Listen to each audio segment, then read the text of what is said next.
All right, looks like we have a good amount of people with us currently. Peter, do you want to kick us off? Sure. Thanks, Justina. So we're here this evening to review the Jackson Square project, which is a continuation of the DRI work that was done previously. And I think we can move to the next slide, Justina. We will introduce the core team, and then we can certainly speak to the individuals that have joined us tonight. And thank you for your participation. We see the project as really being a collaboration of the city stakeholders, the private owners of establishments that surround the Jackson Square, collaborating with Go Art, and actually the public at large to further develop this project. And you can see the number of people from the stakeholder group that have participated thus far, will be actively involved as steering committee members. But we're really looking to you, the public, to give us ideas. We've thought about some things that we think would really enhance Jackson Square, which is one of the key aspects of this project, really to increase functionality, to enhance the wayfinding, how you get to Jackson Square, and really to create a wonderful public space that allows for the performances and experience of art and culture in Batavia. So next slide, Justina. If we make a quick introduction of the core team, I'll start it off. I'm Peter Murad. I'm a principal at Architectural Resources. We're an architecture and planning firm. Our main office is in Buffalo, New York, and we also have a satellite office in New York City. I'll be the principal in charge throughout the project, and I'd like to pass it off to Justina, who's the project planner and manager on the project. Justina? Thanks, Peter. My name's Justina Jama. As Peter said, I'm the architectural designer on the project for the Enhanced Jackson Square with Architectural Resources. And I will hand it off to James Fruchtel from TWMLA. Hello, I'm James Fruchtel from Trowbridge Wolf Michaels. I worked on the Jackson Square project with the city of Batavia and La Bella during the DRI effort. And I really had a privilege of seeing and understanding what an amazing and unique space this is. So I'm very excited to see this moving forward. So we are working with Architectural Resources now to advance the design and really make it the exciting space that it was envisioned to be during the DRI. So. Thanks, James. Could we have folks from the city introduce themselves as well at this time? Rachel, do you want to begin? Thanks, Peter. Appreciate everyone spending their snowy evening with us tonight to hear about the Jackson Square and to give us feedback on moving forward to enhance the square to make it a more active, more activated space. I think it's one of the biggest hidden gems here in Batavia. I am a big fan of the BIDS concert series they do. I love to go to events in the square, so a very, very exciting city public works project, and Architectural Resources was one of, I believe, 12 or 15 firms that submitted to do the design and engineering work on this project. And they have a great team, and I really look forward to continuing to work with them. I'll pass it to Ray after myself. Hello, everybody. Ray Twart, Public Works. I'm going to be working on the administrative portion of the project. I'm excited to see what you come up with. Thanks. We also have Beth Kemp and Andrew McGuire, so I'll ask you both to introduce yourselves as well. Sure. Thank you, Rachel. Beth Kemp, the director with the Batavia Business Improvement District, and the bid is excited to see this project develop in one of our most unique spaces that we have in our downtown. So thank you. Good to see everybody on here tonight. Hello, everyone. Andrew McGuire with the Batavia Development Corporation. Similarly, very excited for this project to progress to design and fruition. You know, I remember back in the day when it was Festival Square, and the Cars were a big supporter of it. So really excited to see the history and what we can do for the future of the space as well. Great. Thank you, Andrew. And we're going to get started in a moment. I'd just like to add to what Rachel said and others, how excited that we are to be able to collaborate on this project with all of you. I'm a native New Yorker from Utica, New York, so a small city, living in Rochester and Buffalo over the last 30 years. So I know both ends of the Batavia catchment area, I guess you could say. And as we've been involved in this project over the last month, I've learned more about the city and really seeing more of the great fabric of the architecture in your downtown and what you've done to revitalize it already. So kudos for those of you who've been involved thus far. And this is really an extraordinary opportunity to serve as a catalyst for further development in the downtown core. We're fully committed along with yourselves. And as much as we'd like to develop the designs, we really want to hear from you to be able to make this a truly special place. And I'm sure that you, as the public citizens of Batavia, know a lot more about this area. We've heard it from the stakeholders, got some great ideas already. Ed Flynn is joining us, who was heavily involved in the DRI projects. He's shared some history and some ideas there. So we hope to engage you to hear more. So without further ado, I'll pass it to Justina to speak a little bit about what we know of the history, and we're excited to hear more from you. Justina? Thanks, Peter. So on the agenda for this evening, I will take some time to provide some historical backdrop on the city of Batavia. Then we'll have James give an overview of the DRI before getting into some precedent studies. But as Peter said, we really want to hear from all of you today. So there will be a few opportunities throughout the presentation where we will pause for discussion, expand on project goals, and hear your reactions to where we are headed in this earlier stage of the project. So without further ado, just a little bit of background on the establishment of the city of Batavia. The city was founded in 1801 by Joseph Ellicott on the Great Bend of the Tonawanda Creek at the junction of two major Native American trails, which eventually became routes 5 and 63. And where they converged was a location of a camp called Giangawa, the Great Hearing Place. It was referred to as the island by early settlers because it was located on higher ground, in contrast to some of the swampy areas of Batavia. So Joseph Ellicott actually chose this spot, this former camp, for his office at the Holland Land Company, which was built in 1801. And the community at that point became known as the birthplace of Western New York, and it was incorporated into a village in 1823, and then as a city in 1915.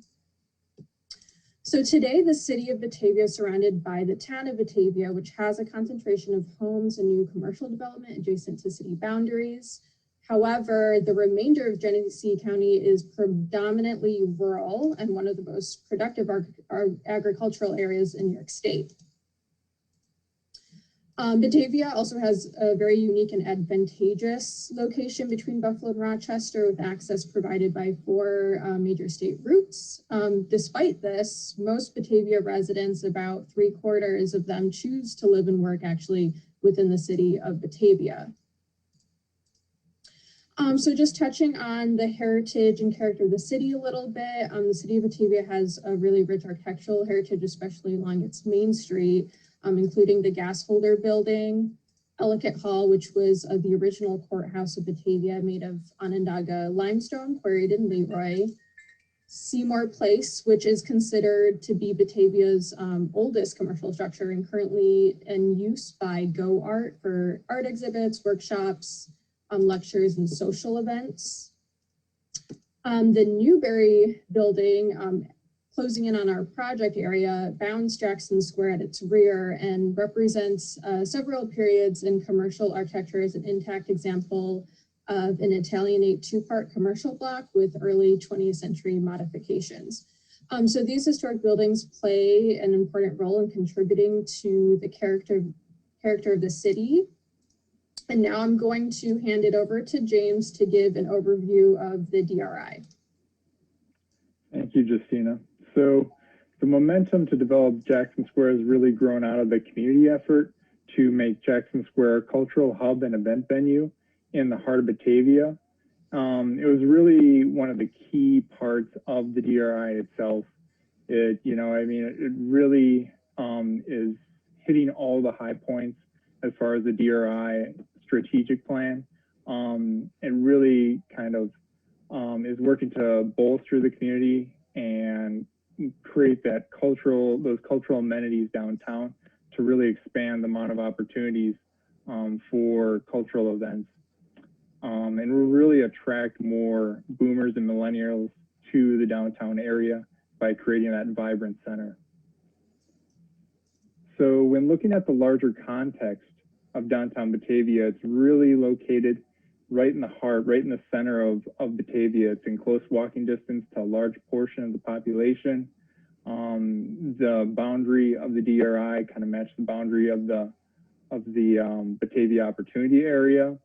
And it's located right along, bus routes. You have the Ellicott Trail to the south. So there's many access points, and it's right in the historical kind of central area of the city. So very well located, very kind of hidden away, if you will, in that center core. So zooming in a little bit further, looking at the parks in the area, you have Austin Park to the northwest, Rotary Park, Pocket Park to a little bit closer to the northwest, and City Center right across the street. As far as cultural offerings, you have Go Art and the YMCA kitty corner to it, and you can really see how it's located right in that historical block, right in that historical core. So very well located, very well tied in with the center of the city. The first time I remember I visited, I really noticed all the history associated with the site. Right as you walk in there, it's really just hidden gem, like Rachel said, in the center of the city. So there's a lot of service and other things going on around it, but that's part of what makes it really unique, is it's really tucked away in that location. So looking at the history of Jackson Square and the cultural offerings that we have to date, it was developed by the Downtown Development Committee and the City of Batavia back in the 90s as a festival and event venue. And then the bid has kind of continued that with the concert series and the Jackson Square concert series that's attracting up to 500 people or spectators weekly in the summer. So there's quite a bit of draw to the space already. So what we want to do is really look at the space, see how we can enhance the space, what amenities can be provided to provide more offerings and more events in this location. So this is the concept design as it was imagined during the DRI phase. We kind of pulled all the ideas and went through this initial kind of brainstorming session to begin the conversation about it. And some of the elements that came out of that design may be continued on, but I think this is kind of the jumping off point to the larger design discussion. Now that funding has been procured, the city and design team are working together to really advance the project into construction documents and really make this project a reality now. So it's a really exciting part of it.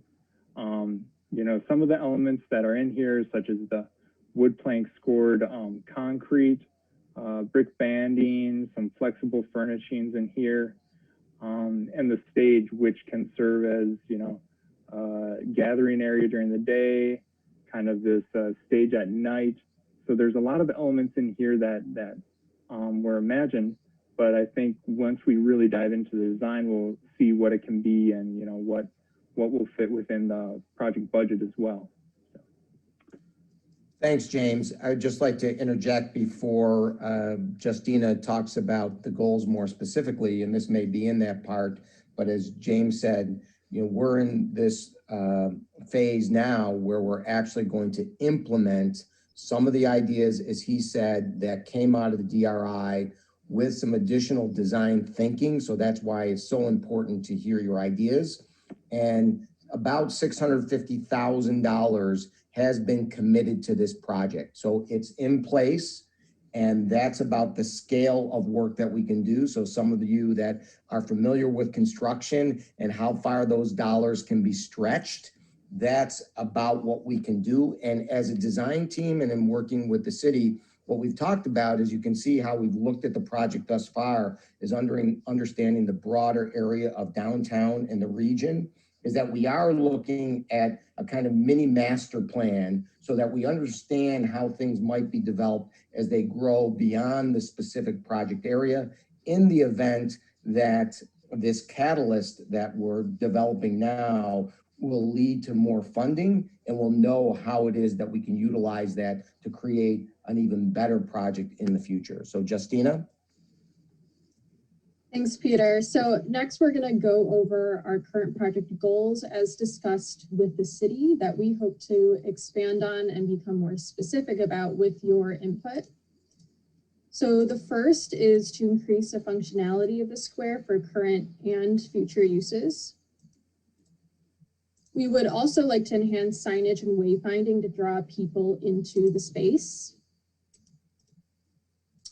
And we want to also create an engaging public space that promotes arts and culture.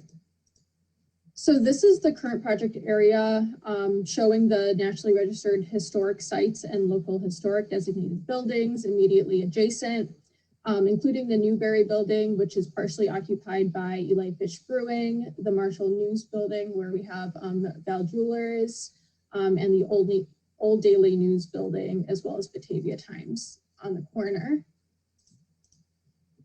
And this is a formulated list of questions that we put together to kind of prompt the discussion for today about what Jackson Square can become in the future. So to get us started, what has your experience been as a user of Jackson Square, and what characteristics make it work well as a public space now, and what are some of its shortcomings?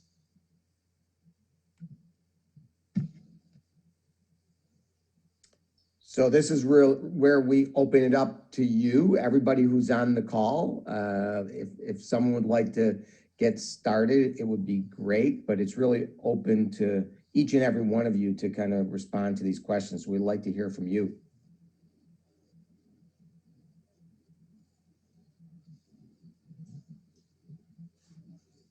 Good evening, Marty McDonald, one of the representatives of property across the street on Center Street. My first question is, wasn't the DRI, didn't it have a $750,000 commitment? Is that correct? I could feel that, or Rachel, you or Ray could, but that is probably correct. The construction dollars are what I referred to. There are soft costs beyond that, which covers the architectural and planning and landscaping and electrical work that needs to be done here as well. So it's what we refer to as the soft costs. So about $650,000 in construction cost and around $100,000 for all of the other work that needs to be done, surveying work, any special inspections of any structure. So those are the additional costs beyond the 650. I think that's how you get to the 750 mark. And Rachel or Ray, if you want to add to that, please do. That's exactly what it is. You're looking at you've got design phase, you have construction and administrative phase where it has to go out the bid. Is a lot of time involved in it, and that's a chunk of that money is applied towards that. Gotcha. My next question is, who is responsible for the maintenance of that area after the work gets done? Does that fall under the city, Ray? Most likely. It depends on what we're looking at back there, but yes, it's city property. Okay, I would add to that, Ray, yes, the work that we're focused on is the city-owned property, but adjacent to that is private property, and we've already been in discussions with Eli Fish for some plans that they have to enhance their back area, and of course, that would be maintained by them. I'm just, I'm kind of thinking ahead, and I'm sorry I missed the initial meeting. I was actually out of town, but I am cognizant of what's taking place there. And I want to just make sure, and maybe this is directed towards Rachel, ongoing with the constraints that the city is under right now. Should there be something in place ahead of time to make sure that that maintenance is really kept up to where it's supposed to be? Marty, you hit the nail on the head. The lower the maintenance, the happier the city. So the project would be something that we would overall like to see have low to no maintenance to maintain. And that certainly has been expressed. I'm just wondering, like with projects, like the Lions Club takes care of things, and I wonder if some of the neighbors in that Jackson Square, if with the amount of commitment into that space would take some responsibility for some square footage. I'm just kind of thinking ahead of time because, you know, and we've seen this where money has been invested and then the resources it's been a struggle to keep up with that. And, you know, I'm just concerned about that on the outset. That's a great point again, Marty, and something that we should be thinking about as we're developing it. As you know, we've been involved in other projects like this in the community, as you're saying, whether it be a volunteer group that might be take a little bit more of a lead role in working on some of the, we plan to have seasonal vegetation with flowers, you know, at different points throughout the spring, summer, and the fall. So who's maintaining that is a good point, especially when it's in the public realm.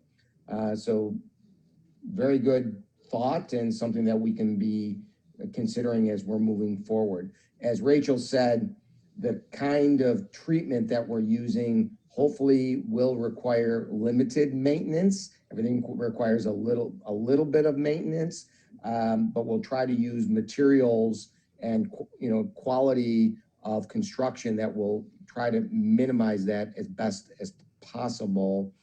We're also talking about trying to limit the amount of traffic through the square. That was one point that Rachel and Ray brought up as they were talking to us about the project area. And it seems as though the property owners who do use that quite regularly as a way to get things in and out of their establishments are on board with that, knowing that if we can limit the amount of larger size vehicles into the Jackson Square space, there'll be less maintenance that's required in the paved areas.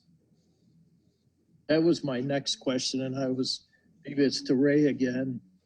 Does it have to have the ability for fire trucks to be able to drive through there, or some emergency vehicle, Ray?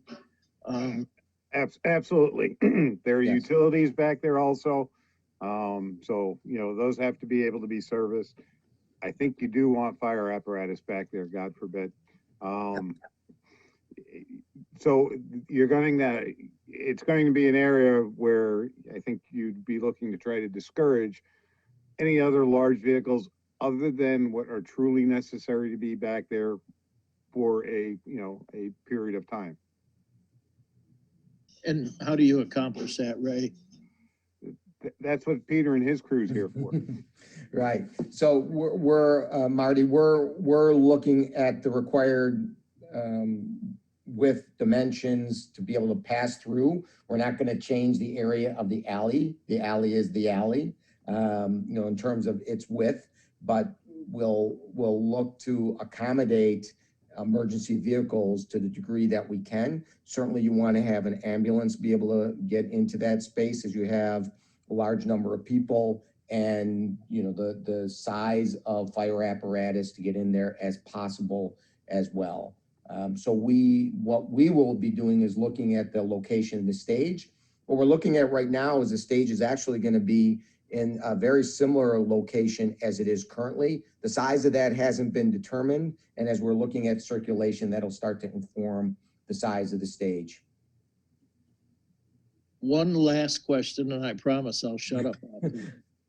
Very good points, Marty. The apartments that are back there, do they park their car back in there? And would we expect that wouldn't happen ongoing after this? How is that approached? Well, I can say my understanding is that there are parking permits for those apartments in city lots outside of the square. I would need to look back on the terms of the Cars Warehouse rehabilitation to see if there was any other agreements in that regard. However, I know the tenants have paid parking. They pay the city to park outside of the Save a Lot area. And that's one of the paid parking, overnight parking areas the city maintains. But they do park back there sometime. Is that correct? I don't know. Oh, Ray, do you know that? There are vehicles back there from time to time. I'll be honest with you. I don't know if they're there overnight or if they're just coming in at a convenience to unload groceries or whatever have you. But when we did walk through the square with AR, there were a number of vehicles that were parked back there during the day. Great. That's it. That's all I wanted to know. Thank you all. Sure. Hello, my name's Steven. Can you guys hear me? Yes, Stephen. Okay, this is my first Zoom experience, so bear with me for a second, getting used to it. So just want to introduce myself real quick. My name is Steven Kowalczyk. I'm actually one of the heads of the Rainbow Music and Arts Festival. If you're not familiar with that, it is one of the largest events that takes place in Jackson Square each year. It's the longest running event that's been going on back there as well. A little bit about myself. I work in the music business. I do staging, lighting, sound, stage design for a living. This is right in my alley. I've also been playing shows and working shows in Jackson Square for close to 20 years now. I'm probably the most experienced with the space itself. Also, I have had a relative that lived in that apartment complex back there, so I'm a little bit familiar with what's going on there, so I can answer some of the questions to that. I'm also a firefighter with the town of Batavia, if that matters, so I can answer some of the questions that the fire department might have. I'm not for the city, but maybe kind of give you an idea what they are probably going to be looking for. So I'm kind of surprised this is my first experience talking to anybody about this project, being that the Ramble's been a big part of Jackson Square for many, many years now. So kind of want to get involved and share some of my expertise, and I kind of want to see this project through. And I was really excited to see when the money came through that we could do something great back there. So I'm hoping I can kind of lead the way a little bit. So. Well, thank you, Stephen. And we have your name. We don't have your number, but we like it. You can share with us your email. Justina will give her contact or my contact at the end. Yes, we would love to hear your thoughts, especially as we're getting into the stage design and the canopy piece. And you're going to be very helpful with giving us some information about how things really work there. Your added knowledge on the volunteer fire work that you do is also, helpful as well. So we'll certainly be reaching out to you, welcome your thoughts, whether they be functional and pragmatic with respect to sound and acoustics in that space, et cetera, and lighting, but also any ideas that you have with respect to, cultural design and thoughts that you have that could make the space even richer than we're envisioning it. Anyone else? Justina, you want to continue with some of the questions? Maybe that'll prompt some comments. Yeah, so next question, what would you like to do at Jackson Square that you aren't able to do today? Anything come to mind for anybody? I'll get this one started, and then I do want to let everyone know there is chat questions out there too. Thanks, Beth. And Stephen, I just want to say thank you for joining us. I'm sorry we didn't have you on one of the stakeholder groups. I think we tried to get a representative from Ramble, and Beth can correct me if I'm wrong. So I sincerely apologize. I'd love to connect with you as well for future, so we can certainly collaborate in that regard. But I'd just love to see more performances and more community groups utilizing the space.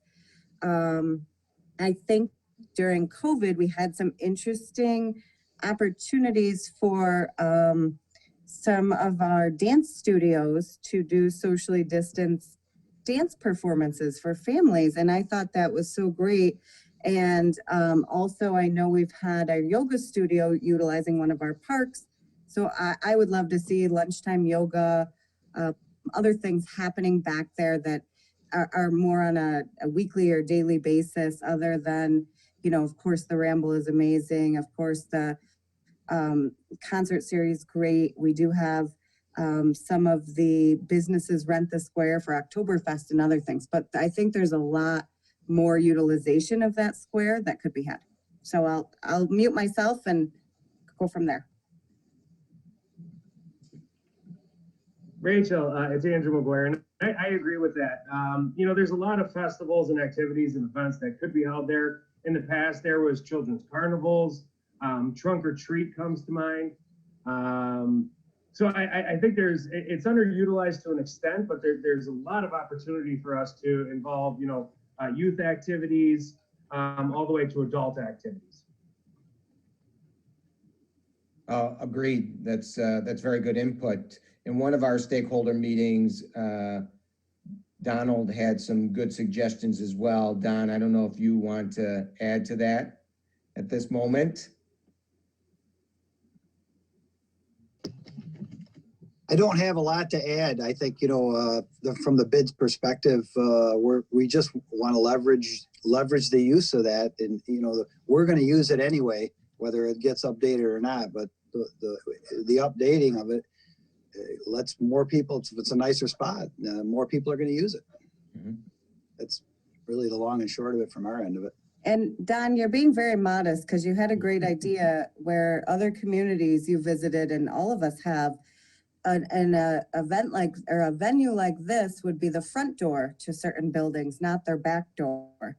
So turning things around, knowing we have front doors on Main Street and Jackson Street, but also considering the back of these properties as secondary front doors is profound, and I'm sharing that for you. So thank you, Don. Yes, thanks. It's a unique space, and yeah, again, it still goes back to we want to leverage the use of it as much as possible. And from the bids perspective, it's downtown in the middle of our bid. It engages a lot of our local businesses and property, and we want to show that off. So the more people we can get downtown to see that and show our city off and our businesses in our bid district, the better off we are. Right, and picking up on what Andrew said, and hopefully others may give some thoughts they have, but to try to make this more of a year-round venue. I know it's largely used in the summer and spring and fall time, but it could be a nice space in the winter time as well. There could be some snow sculptures in there. There could be a Santa Claus or holiday event. There could be a nice tree on that stage area. So we're really trying to look at this as a 365-day-a-year venue that people will come to, with the various seasonal type of plantings that might be in there, and what might happen in the winter is something that we're considering. With this amount of investment that's already been made, the injection of this $600,000 plus, in addition to the design work, as you mentioned, the total cost being closer to $750,000. How do we make this place really accessible during the entire year to really leverage those resources that are being invested.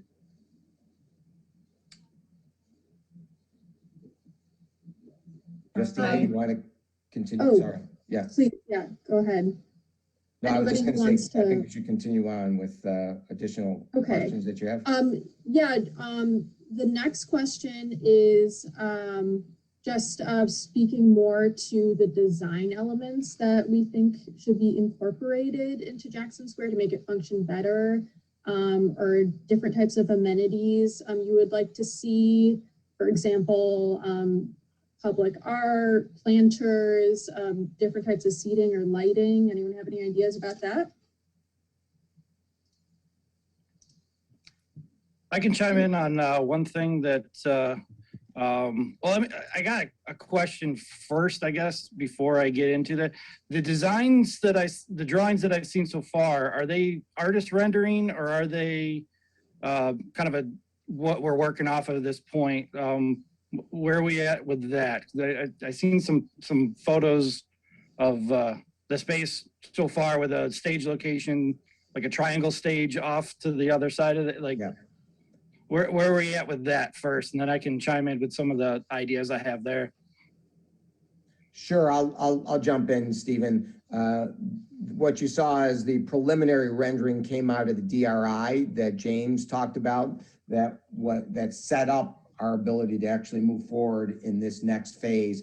And it is not the current design. So where you're seeing the stage in that preliminary rendering, let's say, or the rendering that was done as part of the past work, is no longer being considered, at least Okay. not right now. Right now, we're thinking the stage is going to be essentially where the stage is now. Perfect. That was going to be my first argument, actually. Right. It seems like people have said that that's working out really well. So we want to continue to investigate what the best option is, as well as the circulation that we talked about for emergency vehicles and where people are going to be congregating.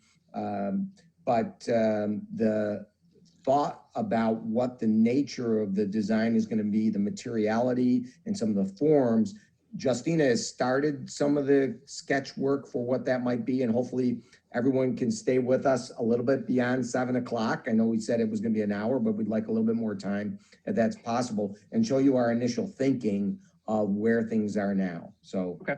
Yeah, I just wanted to mention that, like, over the 20 years that I've been working concerts back there, where the location with the stage now is by far the best. It's been in a few different places before, and I think the city already spent the money to put the power for the stage and the band's already there. So that's something that probably doesn't even need to be really updated too much, other than a couple small things.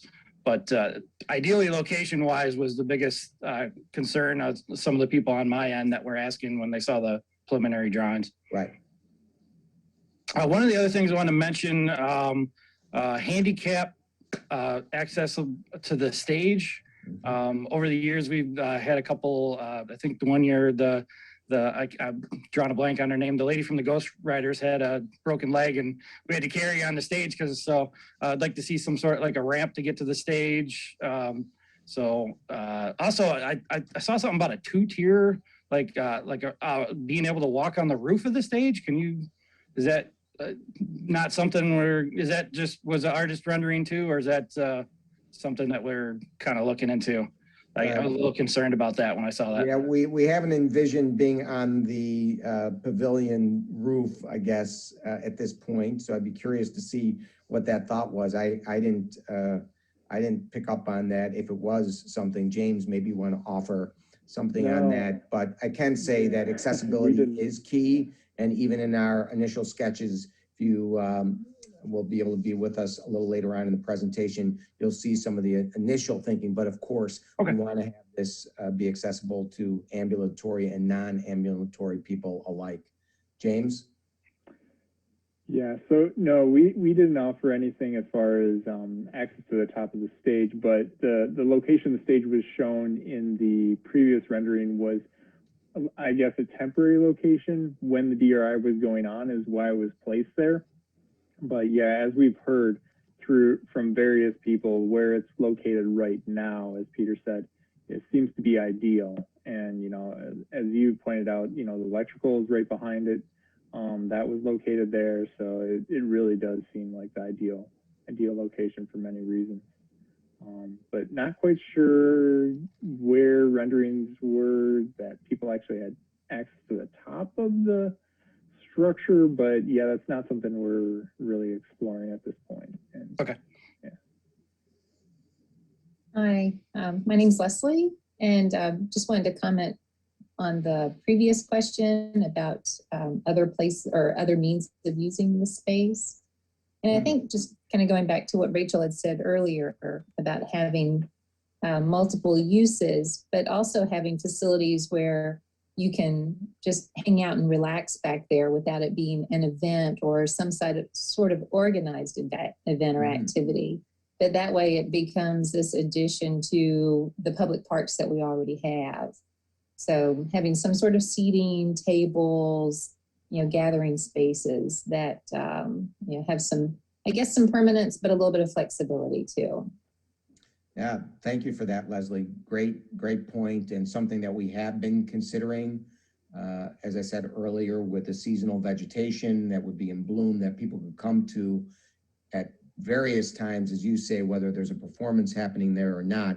It's just a wonderful space in the core of downtown that I think would want to have those kinds of amenities with some tables and chairs and maybe some canopies so that, you know, provide some shade when it's hot and sunny out, a little different than where we are today. So yes, and in the wintertime as well, so that could be a place that people come to, and they should. It's really, truly a very nice outdoor living room for the community. I have a question for maybe one of the architects or anybody that would be in the know. When you have a space like this, and you're designing for groups, and I know we talked about the 500 people number at concerts, you know, that maybe that's on the high side. And let's say you had a group of 25 people back there doing something, or somewhere in the middle, 150 people. When you design something like this, is there ever a scalability to the space where, you know, if it's a small group, it feels more like a small space. If it's a bigger group, the space opens up and feels a little bit bigger, even though Jackson Square is, you know, static. Are there elements of design that can make that space more comfortable depending on the group size? Well, sure, Don. I'd leave Justina open to speak to this as well. But, you know, as you mentioned, with respect to the way the square works in our last conversation in the stakeholder meeting on how, you know, spaces like this oftentimes have their front doors opening up to a public square. Here, it's their back doors, which was, you know, very insightful way of thinking about how we want to treat this space and look at other precedents that are similar to that. I think your point here is a good one again, in that we do want to make sure that we can make it work in that way. So as Leslie said, and I think we talked a little bit about in one of our conversation, is the flexibility and, you know, the movability of furniture and tables, so that when, you know, there isn't a performance happening where you need room for the 500 people, you're occupying that space with other things. So we certainly will keep that in mind so that it feels like a welcoming and warm space, even when it's not populated with a great number of people. Yeah, I'll just add to that. Really great point, thinking about how the space will be used by different size groups. I think we're also looking at what the relationship of the public city property is, our project area, to some of the private adjacent areas that will be developed alongside of the square, and kind of this different nooks and places for people to kind of go to with smaller groups, you know, alongside the larger plaza. So really interesting thought there. Thank you. Mm-hmm. Thank you. Justina, this is Rayanne Engler, and just along those lines, I had put out a question on the chat in regard to that. Rachel, earlier you had said that Eli Fish was talking about wanting to do something or utilize the space in front of their door. How does that define the public space? How are the private and the public spaces going to be intermingled, and what do we have to work with? Well, I'll start to answer and then James and Peter weigh in on the intermingling. We have, I don't have a picture of the square on the board right now, but if you think about the center of the square, there is public space boundaries. So the majority of the square, the majority of the area we have to work with is public space. But many of the property owners around the square do have their own private space off the back of their buildings, including Eli Fish, Valley Jewelers. Center Street has a bit of private space themselves as well. So a full survey needs to be completed and looked at by the architects to give us the exact square footage of what we have to work with. And then to tie those together, I'll ask Peter and James to weigh in on their thoughts on how we do that, but it's a great question. Sure, excellent question. I'll jump in. James, Justina, and I had an excellent conversation with the architect from New York City that's designing the space for Eli Fish. So Justina, if you want to just put the cursor on that area like you did before so everybody can kind of see that area. It's a fairly large area, and they're planning for a deck outside there that is two-tiered, one that's about at grade level and the other one that's at the finished floor level of Eli Fish. And Matt and his designers, I think it was Michael, have been very gracious to work directly with us collaboratively. So from a design perspective, some of the ideas that we'll see that Justina initially has had with respect to materiality and some of the history and the character, we're gonna work together, even though that's private. From a design perspective, we're gonna try to think about it holistically. So they have been collaborative. That's private dollars, private funding. The city has nothing to do with that. They can't really do anything on private property, but that's how that's going to work. And we hope to have the same kind of relationship with others. We have shown, and this was in the DRI plan, so some of the early renderings that you may have seen, the catenary lighting, those lights that kind of crisscross across the alley. We still think that's a really nice idea. And we've heard initially that the property owners that you would tie those lines of lighting in are amenable to connecting to their building. So there's going to be a lot of synergy between what we're doing on the public side and what the private owners of the property are going to allow us to do on their property, working together with them to create the best possible space. So far, it's been a great relationship with the folks that we've talked to. I hope that answers your question.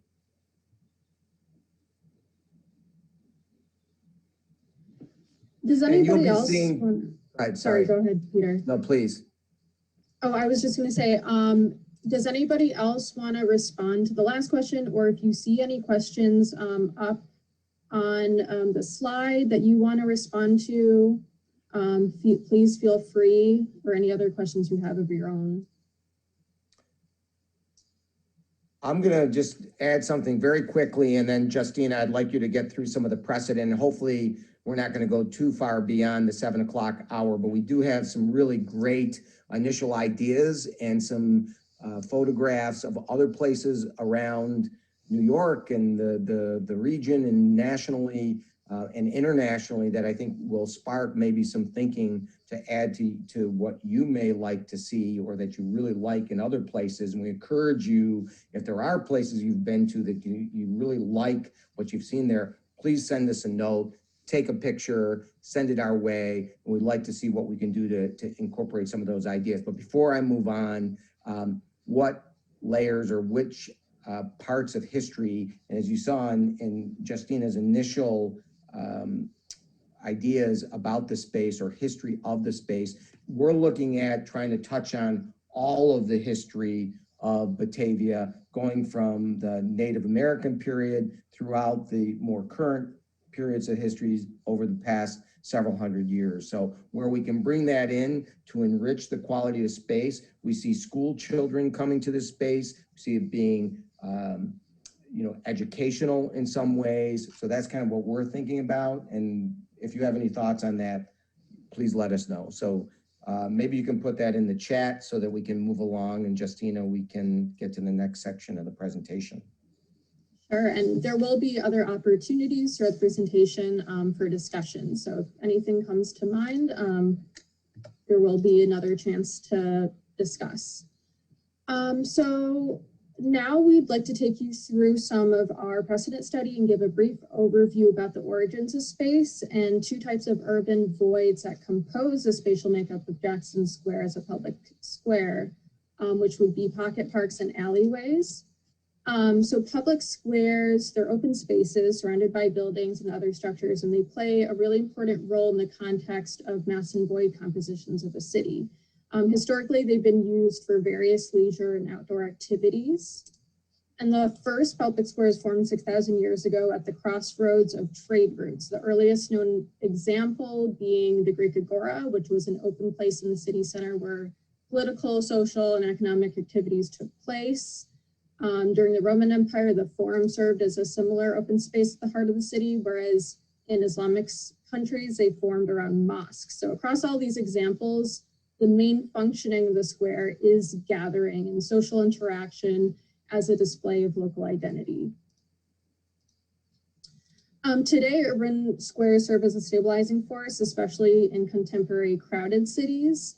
This is an example here in Buffalo. It's Larkin Square, and it really provides a backdrop of colorful furniture and architecture for an array of community gatherings and events to take place, including food trucks, live concerts, and block parties. A more recent installation, reimagining public spaces in the midst of the coronavirus in Italy, reconciles people with the outdoors and social distancing measures as a temporary reactivation of public space. So it's an example of how something really simple can be playful and impactful while responding to the needs and concerns of a community. Pocket parks, also known as mini parks, they generally occur on vacant building lots or scraps of city land that fall between the cracks of real estate interests, and they typically come about opportunistically as reclamation by community groups or private entities or foundations, reclaiming these spaces for the benefit of a local neighborhood. A little bit of the history on pocket parks. So the urban reformer Jacob Riis is credited with inventing the concept in 1897 when he served on the committee for small parks. Philadelphia is one of the first cities to begin developing pocket parks within its neighborhoods, and these involved the community in their design and construction and featured different types of structures for play and exploration with a focus on children areas. This is John F. Collins Park. It's a really good example of where materials reference the local and native landscapes of the region in Philadelphia. Thomas Hooving, a New York City Parks Commissioner, he started the micro park effort in 1966, which led to the design of Pele Park, which is an accessible park with ramps on both ends of its entrance that features vertical green space and movable furniture that can be arranged to suit the user's needs. So accessibility as being a really important defining characteristic of public space, so that people from different social, economic, and cultural backgrounds, age groups, and so on have equal access. This is a pocket park in China that responds to its surroundings by creating a gateway lobby condition that presents the surrounding historic houses and uses weathering steel to respond to its historical context and creates a subtle intervention in the city's streetscape. Another type of urban void, historically used as passageways, but since the rise of the automobile became largely forgotten or left over or used for parking. So alleys. This is a traditional hutong, so they're ancient city alleys that were lined with residences that became the backdrop of daily life and communal living, and they date back as far as 1100 BC. So they typically opened onto courtyards, some transformed into businesses over time, and today, successful renovations taking place to preserve the historic structures while making them suitable for today by adding new complementary elements, really augment the usefulness of the original structures without diminishing their character. An example here in our country, Alfred's Alley dates back to the 1700s, and it's the oldest residential street in the country. And it is an example of how alleys were integral to the connectivity in a city. So many cities across the country are activating alleys into human scale places for temporary special events, as well as long-term functional and aesthetic improvements, and are providing another means to reflect the collective values of a community and an establishment of local identity. So some of the projects that you see pictured here include green alleys in Chicago and Detroit, and they use sustainable materials and pervious pavers for effective drainage to create inviting public spaces for people to interact. Dairy Block up in this corner, this is Denver's first activated alley that was repaved and decorated with murals and given a common consumption liquor license so that users can carry their beverages from bars and restaurants to several patios that open up onto the alley space.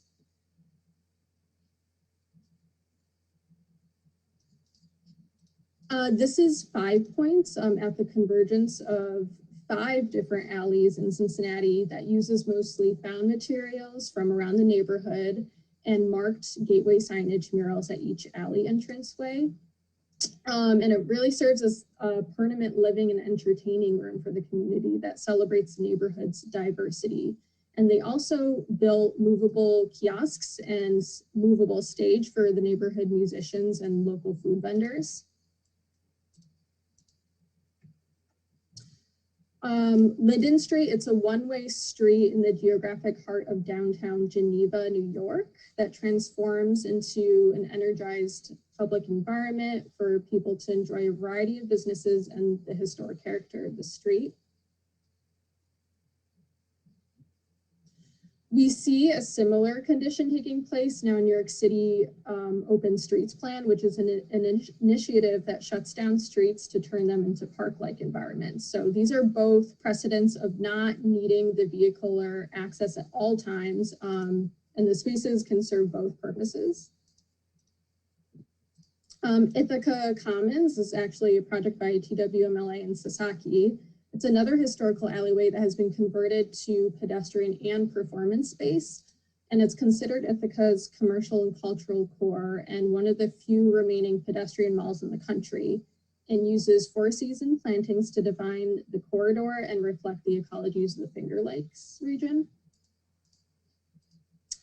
Shorts Plaza, this is a transformed urban plaza that's turned into a community space. So the new design reestablished Shorts Plaza as a publicly accessible space, inviting to the community as an important gateway to Cornell. So day-to-day public use of the plaza now reflects the vitality of the arts offerings within the Shorts Center for the Performing Arts, which is a regionally important cultural facility. Lastly, this is the Distillery District in Toronto, and it's bounded by Victorian industrial buildings that have been pronounced a National Historic Site. Since opening in 2003, today it's widely regarded as Canada's premier arts, culture, and entertainment destination. So these are some of the different ideas we've gathered up to this point about what we can affect within the space of Jackson Square, such as weather protection, so some sort of canopy element or covering for the stage, year-round use, so activating the space at all times of the year, and accessibility. So we think it's really important that the square accommodates all users. And just an overview of the schedule and budget. So we are engaging you for the first time as part of the schematic design phase of the project, with a second meeting to be scheduled once we've entered the design development and implement some of your ideas that we hear from you tonight. with construction to take place before the summer of 2022. And at this point, we'd like to engage you again to hear your comments, reactions, questions about what we've presented up to this point. So I will be actually entering another platform called Whiteboard to allow us to see your input in real time. So that will just take me a second to get set up.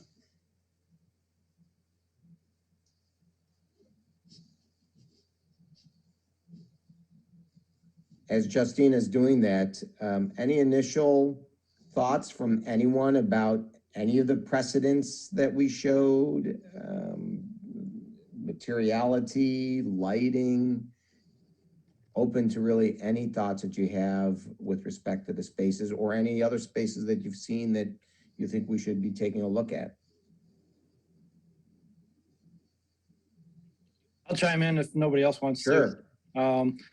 One of the spaces that I've worked at a few times, Canal Side in Buffalo. I think a lot of people are familiar with that. That's one of the venues that I work at. They've done a great job over the years of utilizing that area to do more than just concerts too. That's a good thing to look into as far as what they've done over the years. When I was on tour, I did a gig in Kansas City, and I remember they had a very nice venue that was very similar to a situation where they had basically a city block that all the bars and restaurants in that area had like back entrances that led to a nice big giant alley. And there was a big giant permanent stage back there. And the nice thing about that was that you could grab, say, a beer from one of the restaurants and grab a burger from the other and commingle between the different restaurants back there. And I'd like to see something like that. Great. One question I had too, snow mitigation in the wintertime. I just want to make sure we may have to come up with a plan for that. I know that's city DPW territory, but I just want to make sure that, you know, if we spend this kind of money on doing all this work back there, that in the wintertime that the snow plows don't destroy what we do. So maybe something may have to look into as well. And possibly maybe permanent bathrooms if that's a possibility too as well. So. Well, with respect to Canal Side, pleased to say that we actually collaborated on the design of Canal Side, so we're very much involved in that project. And I agree with you; they do a really good job in getting all kinds of different activities happening there throughout the year. I'm not familiar with Kansas City, but I'm certainly going to check it out and like to become more familiar. And we do have to be sensitive to any of the plowing that happens for sure, right? We're going to try to use materials that are pretty durable so that they won't be affected. We know that there's going to have to be plowing there. So we'll be conscious of that as we develop the design, and any kind of changes in elevation is going to be critical to understand as well how that's going to be maintained. And then lastly, with respect to the public restrooms, that's not part of the scope at this moment. Unfortunately, to try to do something like that would probably eat up, about half the budget, quite frankly. So something that we can certainly keep in mind as we talk about a mini master plan, what that might become, but I would think that that's part of a future project. And Rachel, I don't know if you want to give your thought on that, or Ray. Maybe muted, Rachel or Ray. I'll let Ray certainly talk about snow removal, as he is the expert in snow removal in the city of Batavia. Public bathrooms would certainly be a great option or opportunity. However, the staffing, cleaning, unlocking is always the most difficult. We even find that to be difficult in our parks. Unfortunately, with reduced revenues, there's some parks we don't unlock the bathrooms even on weekends because we don't pay staff overtime to be out there. So I hear you. And I think in this project scope, that's not an option, but it certainly should stay on our long-term planning goals. And then figuring out how that would work with the maybe adjacent building owners, maybe being responsible for or things like that. I don't know. It's always hard when you get public bathrooms involved. And I see Ray unmuted himself to talk snow with us. Well, you just got to be careful about how much structure you put out there. We have to get emergency equipment in there also. You have power source to the businesses around there. We have basically the buildings back there, their sanitary sewer services service through the back. So you've got to, as much as you want to put in there, you've got to be able to get back in there and service the greater good. That comes down to the snow plowing also. That is done with an articulated loader. It's a very tight area.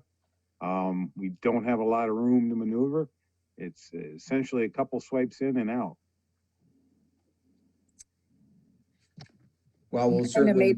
made me think about, not that Ray would pile it in a big hill, but putting a big hill of snow up there and some snow activity. But that's probably not safe and good for the city's insurance liability. So, Rachel, you have me remove it from every parking facility as fast as we can.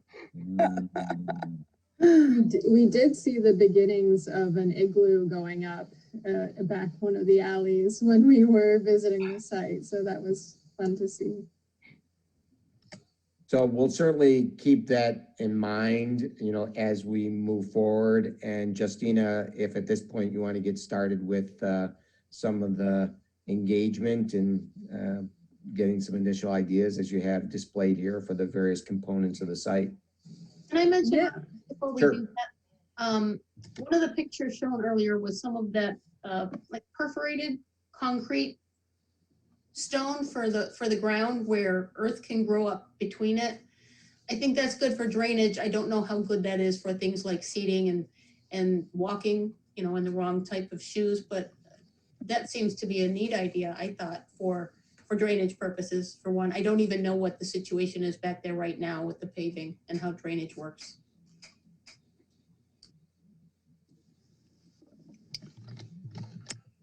Yeah, so the image that we were looking at earlier was from one of the green alley spaces in Detroit and Chicago is where that's happening. And that's where you saw kind of those pavers with the perforations for the drainage to occur.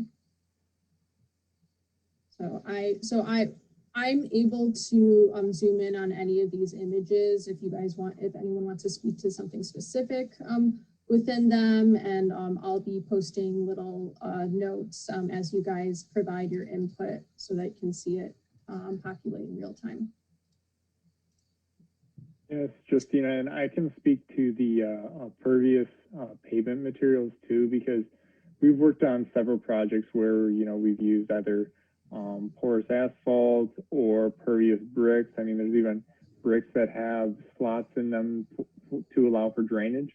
But, I think right now what we're looking at is something that's more along the lines of a rain garden or something like that can be a feature within the square itself.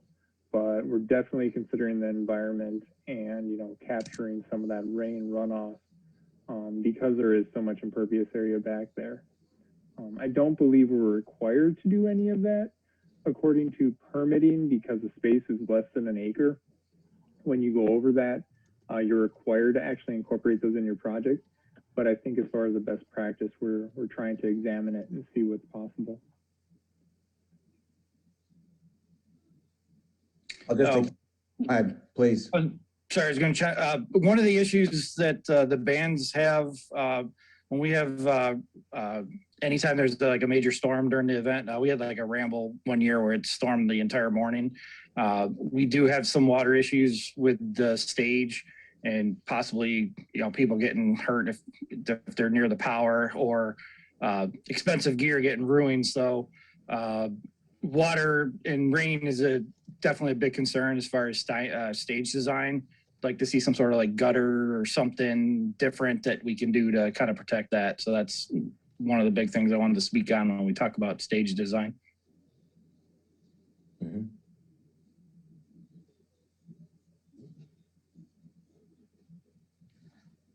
As we're waiting for some other thoughts or questions, as I see across these precedents that Justina has shown, a lot of nice vegetation creates a warmth in the space. The catenary lighting seems to be a common theme in a lot of these projects, whether they be crisscrossing across an alley or creating some design pattern, as we saw in the Distillery District in Toronto. What I want to just get some thoughts on, and probably going to be difficult to afford in this project, given the number of things that we want to do with the treatment and the vegetation and the seeding.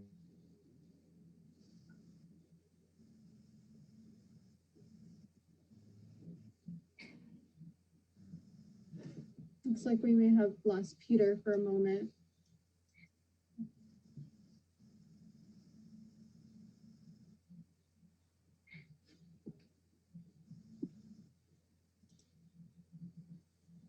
I think that we should also incorporate some more formal types of entrances, because we have those two alleyways, and if you don't know that Jackson Square is back there and that it's welcome to wander through, then you might just walk past it. So just making sure that we have those formal entrances.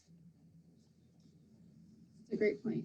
Thank you. Yeah, that's one thing that I did not mention, Leslie. Thank you for mentioning that. But during the initial DRI project, you know, we talked about these kind of gateway experiences similar to the Distillery District and, you know, the one we saw in Toronto. But something that really kind of makes you wonder what's down there and kind of announces the entrance in from the streets is really kind of a key element, I think, in this space, because otherwise, yeah, you could easily just pass by it and not even know it's there. Right. Yeah, we've talked about flexible seating too, but also the lighting in that space is going to you know, determine what type of vegetation can grow there. So I'm curious about any types of large movable planters, and large and movable seem to be at odds, but even with a forklift or something that can move a large planter around, and that can create space, you know, frame different spaces for different types of the year, for, you know, that small everyday use versus for events and things of that nature. Yeah, they did a similar thing on Ithaca Commons, where they have some of those planters that are movable in that way. The one thing with planters that you have to keep in mind is that they have to be watered, and they do have automated watering systems for them as well. So, you know, but thinking about that, and I think this idea of flexible spaces and flexible furnishings, I mean, even benches that can be moved and can essentially divide the space at times and then be reshifted to kind of open it up more during performances and kind of provide side seating. So I think that's something that I don't know how far we're going to delve into it.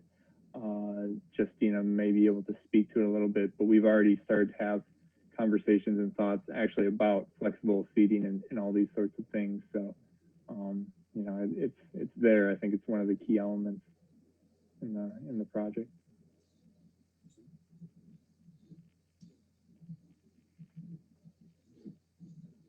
One question I think we haven't really posed directly yet is, are there any public spaces that you personally are fond of that maybe weren't part of the precedent study that you'd like to share?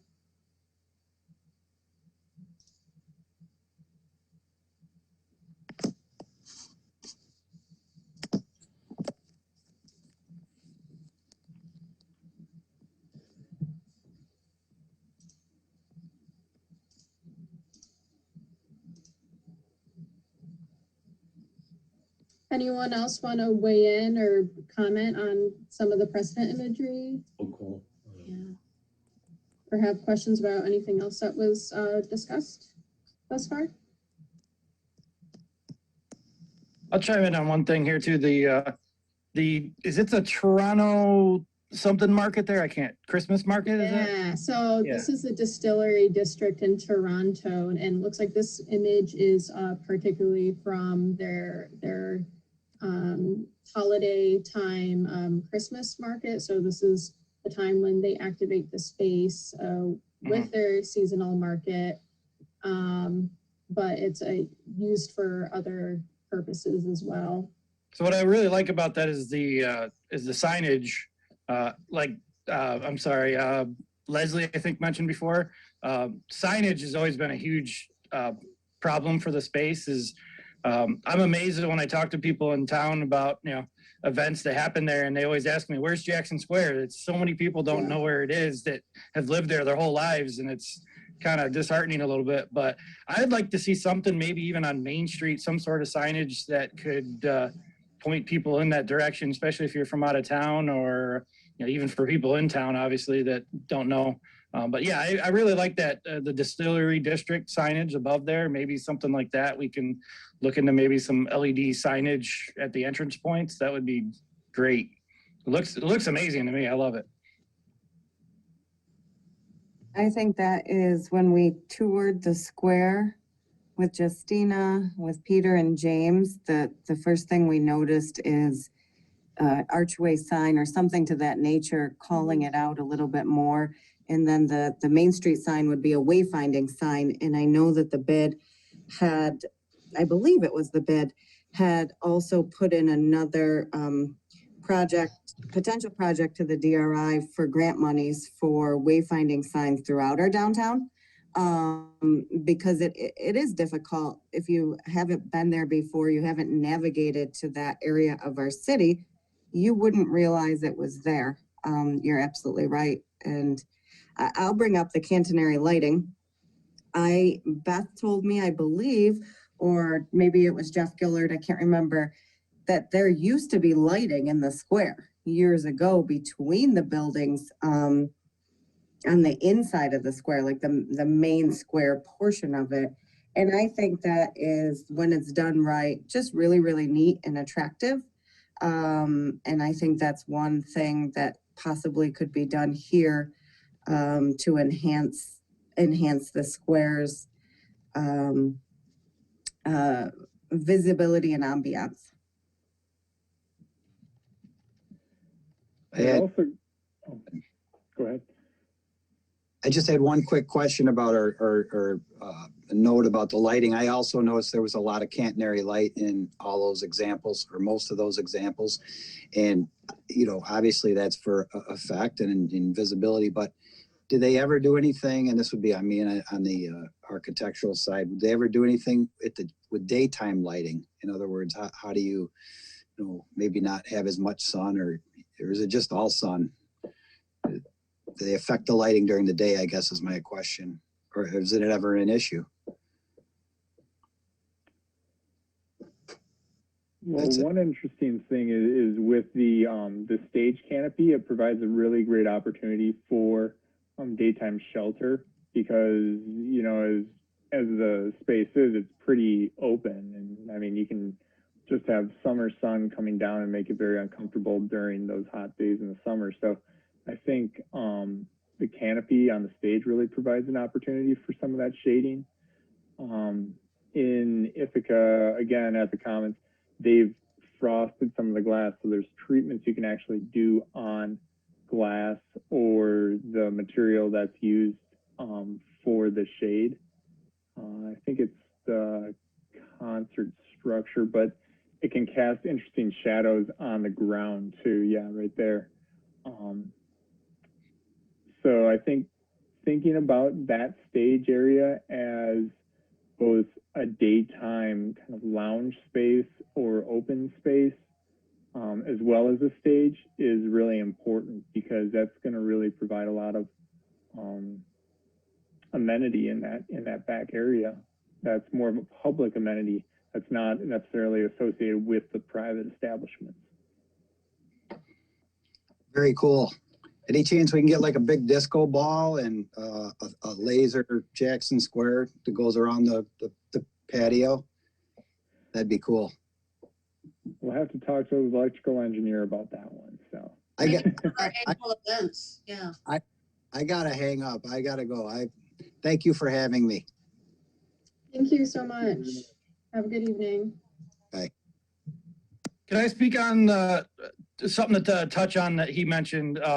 One thing that is an issue with where the stage actually is now is where the sun comes down in the summertime hits the musicians right in the face. Ideally, this is the best location for the stage. It's the best location for people viewing the show because they're not getting blasted in the face. But unfortunately, the musicians are. So that'd be something that I kind of like the idea of some sort of canopy throughout the square. Maybe it's something we can look at, maybe to utilize the whole space. I don't know, something to look into that wise. But that is, the sun goes down obviously in the west there, so it hits the stage directly. At least the musicians playing directly in the face, usually in that time of the summer too. So just wanted to mention that. So I know we're running over already, so I do want to update you on how we're thinking about the space as well, to get a little bit of feedback on that. Thank you for staying with us up to this point. We really value your participation in this. So starting with some of the existing conditions of the site, we'll be keeping in mind throughout the development of the design. We want to remain sensitive to, we want to remain sensitive to the adjacent historically designated buildings. Keeping in mind that the existing facades and vines and so on are as much part of the material palette as what we put into the space. Also, the existing murals and how they might be framed or highlighted by vegetation or lighting, but also how an extension of these murals can be an aid for the wayfinding that we've been talking about.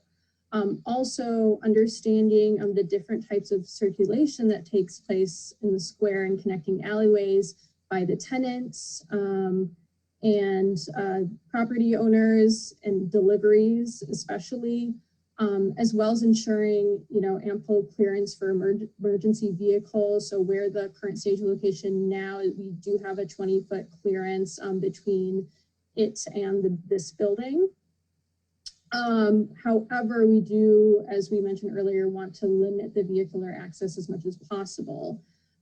There also becomes this opportunity to contribute to 3 unique dining experiences within the square. So we touched on this earlier. Eli Brewery is putting in a terraced patio deck with 2 different levels of seating.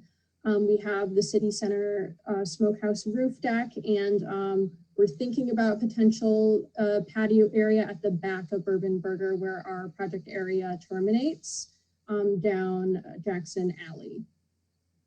Can I jump in and interrupt you on 1 second there? Sure. I just wanted to speak on behalf of some of the residents that live in the apartment building there. Mm-hmm. I know, I don't think there's any of them actually in the chat. I know some of them are watching. Can you circle the apartment building for some of the people that don't know? Can you show them? Sure, yeah. So that entire building there is an apartment for the most part. I think there's another business in there. I'm not sure if he's still there. I just want to make people aware that that's in there. Some people that might not realize that there's multiple people that live in there in an apartment. So that's why a lot of the cars wind up back there, because they'll want to drive back there and unload and do their groceries and whatnot. There's also, I believe there's a garage door there, possibly. Yes. Right where you're planning on kind of looking at that patio. So that might be something to consider. Anything that you do in that space is probably going to interfere with the residents that live in that apartment complex. So just wanted to throw that out there. And Stephen, that's a great point. If there were any type of tables or outdoor out there, they'd have to be movable. There'd have to be walkways to get through. So that would not be a permanent structure, permanent decking or anything of that nature. Right. You're absolutely right to that point. And that's still concept, right? So there's still discussion to be had certainly with the building owner, the representatives and their tenants, we absolutely welcome the dialogue. And I definitely love to see Bourbon and Burger get involved in the space as well. It's kind of a shame, like where their building is it's kind of very limited to what they can kind of do. But they'd be a huge asset to the area as well. And I'd like to get them involved in our event at least a little bit more. And that would be a great way to do it by putting a patio back there. Yeah, when we had our initial meeting with the surrounding property owners, they were really excited about this idea of collaboration that might take place between the different establishments, sharing a common license, and also, how these different position seating areas will influence the design of certain elements within the space, especially, the stage and the canopy. So I'll get into a preliminary sketch that we're exploring the layout with right now. So this is just showing where certain elements might go along with our current stage location as discussed. An area for flexible seating where we might see some gateway signage, the catenary string lighting we've been talking about, and for season plantings. So the stage, as I move to the axo here, it's in this concept, it's stepped in 18-inch increments. That's to make it kind of more conducive to lounging when performances aren't taking place. So we're really trying to explore the stage area as sort of a dual purpose space that can double as an outdoor community lounge or a public living room, if you will.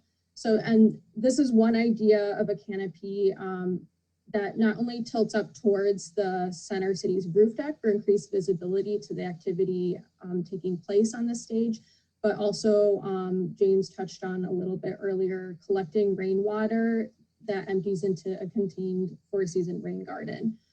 So we've also thought of the stage canopy as more of a space frame with metal grating to create sort of interesting registration of shadow within the square space, and maybe to host a series of vertical plantings and kind of referencing the history of the rail bridge on over Tonawanda Creek.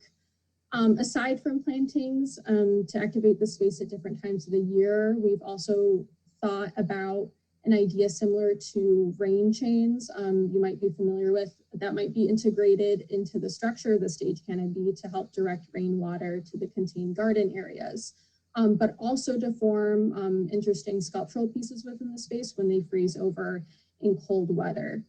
So the flexible seating component, they may even be stackable as a playful element within the space that's easy to move around and rearrange.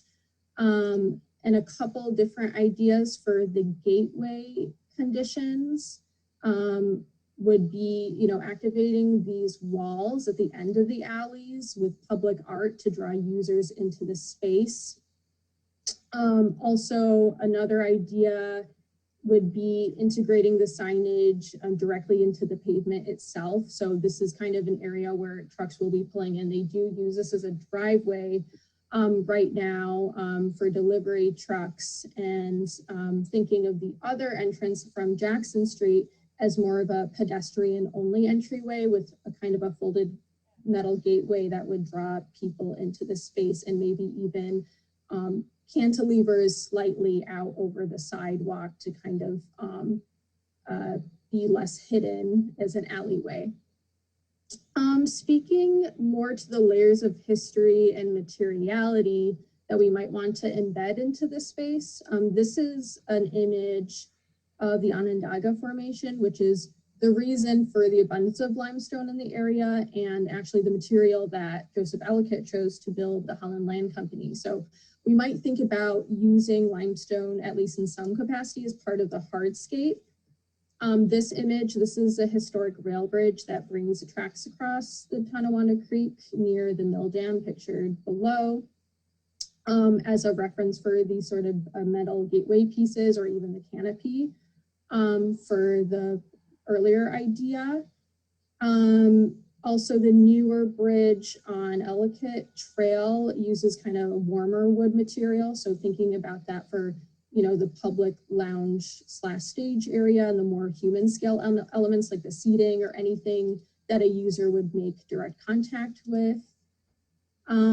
So we saw this graphic a little bit earlier referencing the Seneca footpaths, which were 1 to 2 feet wide in width. So this is just an initial exercise that we did overlaying the form of the creek, the part of the Great Bend where Batavia was established onto the square. So thinking of the limestone as sort of the accent paver that would follow the path of the creek.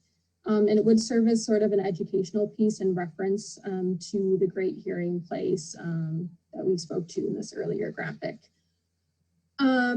These are the different ideas we have for the effectors we spoke to earlier, including reference we've looked at for canopies, pavement designs, and movable seating. So with that, I'd like to open it up again and hear your thoughts or reactions to our current design thinking and the references that we have up on the board.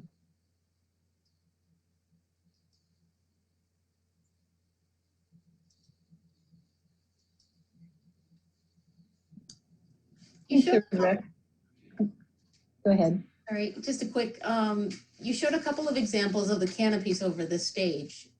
The first one, I think, does that restrict viewing from the smokehouse patio, that elevated patio? So the idea behind this sketch is that the canopy would tilt up towards the city center roof deck so that people sitting up off on the roof deck would have more visibility to the below activity on the stage. That would allow the sun to blind the artist still, wouldn't it? Isn't that facing west? This is, so north is this way, it's on a 10-degree angle, and this is southwards here. Okay. Oh. Okay. I'm orienting my house relative to this and I'm not doing it right.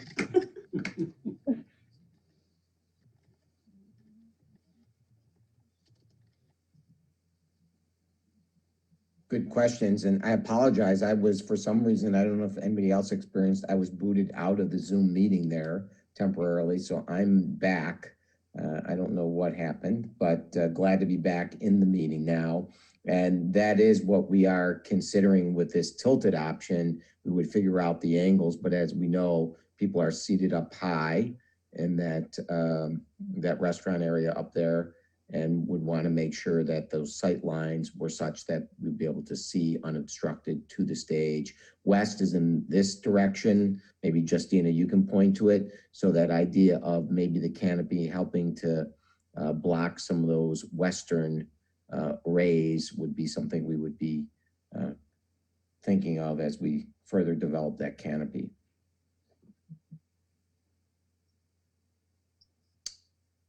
Hi, it's Leslie again. I enjoyed the reference that you made to the Tonawanda Creek or River.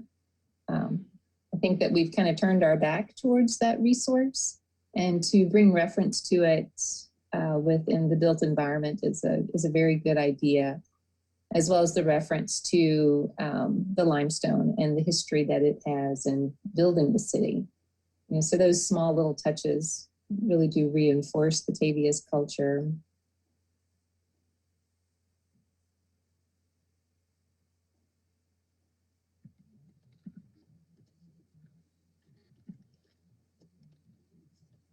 Thank you for your comment. Hey, Justina, do you want to zoom into the stage there with the clear roof? I believe it's like the second one in. Yeah. Yeah, I want to take a closer look at that. I actually, as a stage designer, really like that design. The nice thing about the openness of the sides is that you can see that from both Eli and from Center Street. So I think that's a pretty good design. I'm not a fan of the glass roof because as a musician, it's hot enough on stage, and the last thing you want to do is put glass up there. It is a cool idea, but that's a really good design for possibly that area. something to think about. I like that design there. And notice it's got some rigging points for speakers, and that's something that would be great too for that area in case you decided you wanted to do, if you wanted to do music back there when, there isn't like a band and you wanted to play music back there, you could do some sort of all-weather speakers back there that you could, pump some music through. I remember they mentioned they wanted to do that on Main Street at some point. I'm not sure how far that got. But that would be a cool idea. That way you can keep it up off the ground and keep people from, touching it. And but I like that idea. That's a good design right there. Something to think about.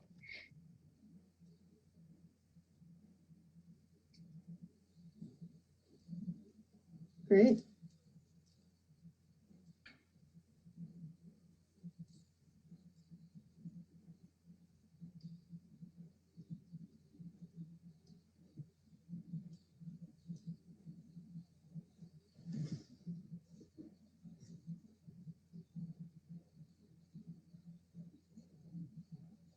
I know somebody had mentioned the idea about movable furnishings earlier. So these were some of the examples that we pulled that have movable seating and planters, some that are integrated one with the other, different heights that can be rearranged and more playful, or integrated into patterns even. So this one is kind of a more tessellated pattern that can be arranged into different spaces. So we were talking about that a little bit earlier too. These were the rain chain. So they come in different forms. Maybe not necessarily the rain chain, but just this idea of a sculptural element that can change with the seasons within the space, we thought would be interesting. Maybe I'll just speak to some of the other examples up here. So this is called a mirror tent. It was actually installed at Canal Side temporarily, and the roof is actually made out of reinforced aluminum framed panels with a reflective mylar foil on the outside. So it's installed on a steel frame, and what it does is it reflects the urban activity on the ground in multiple ways and kind of offers this intensified view of the surrounding context. And the exterior obviously reflects the higher parts of the city skyline. It's also been installed in New York and the sky. And this canopy design was inspired from a site of an enclosed brick courtyard, and it kind of references a former warehouse that actually burned down in the 1980s. So this is kind of a reference in the gables to that structure as a motif in the profile.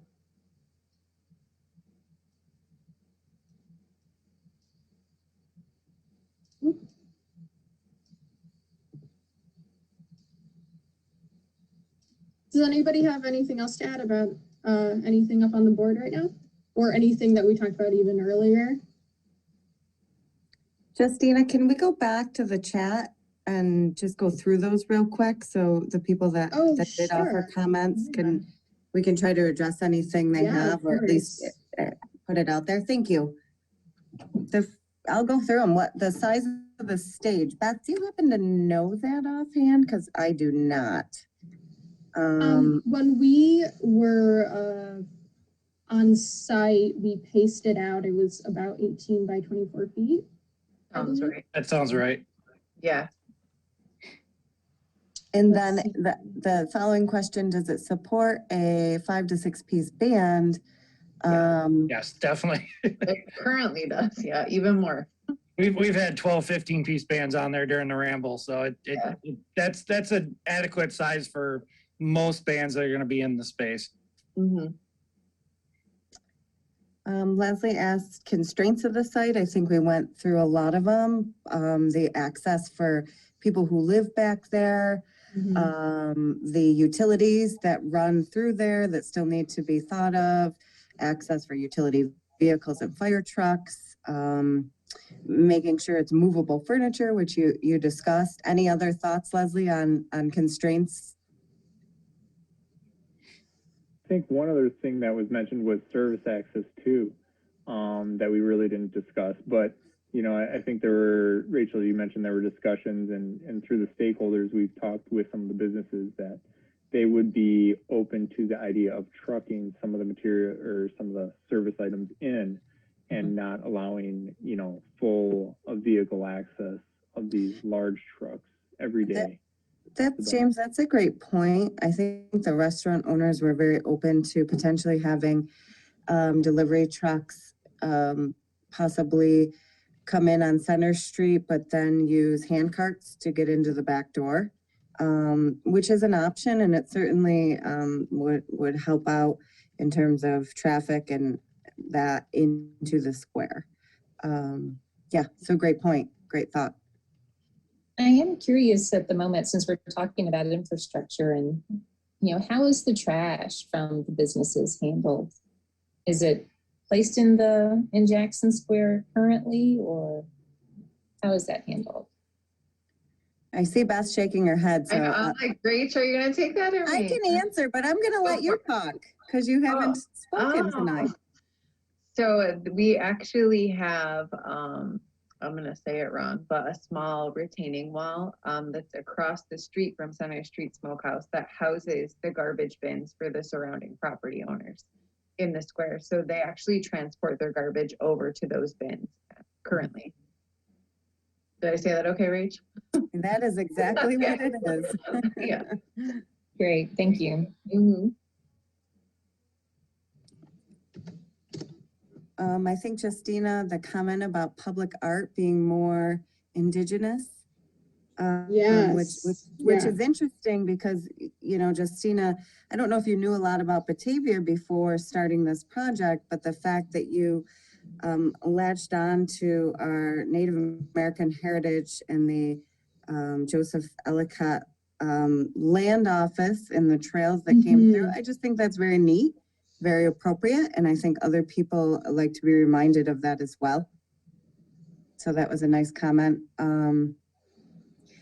Rayanne you mentioned space to be managed by surrounding property owners. What are the boundaries of the public space? We kind of reviewed that the main portion of the square is all publicly owned. It gives us enough project area to work in.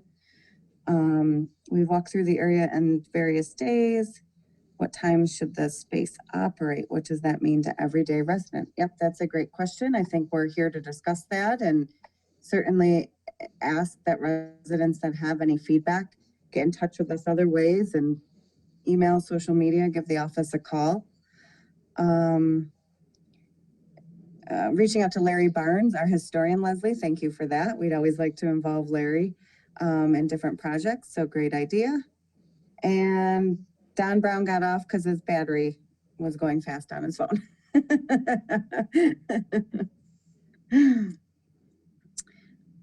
So thank you for letting me go through the chat. I wanted to make sure everyone that did post in the chat was acknowledged and we looked at that. So Justine, I'll turn it over to you if there's anything more. Thanks, Rachel. Unless anybody else has anything to add or has any further questions, we really appreciate you sticking it out with us. We're approaching 8, so definitely went over time, but I think it was a really productive session, and we thank you again for your time. Thanks for holding it. Of course. Yeah, thank you. Everybody have a great evening. All right, thank you. You too. You Thanks. as well. Bye. Thanks, Justina. Thanks, Peter. Thank you guys so much. Have a great night. You too. Bye, James. Thank you. Good night.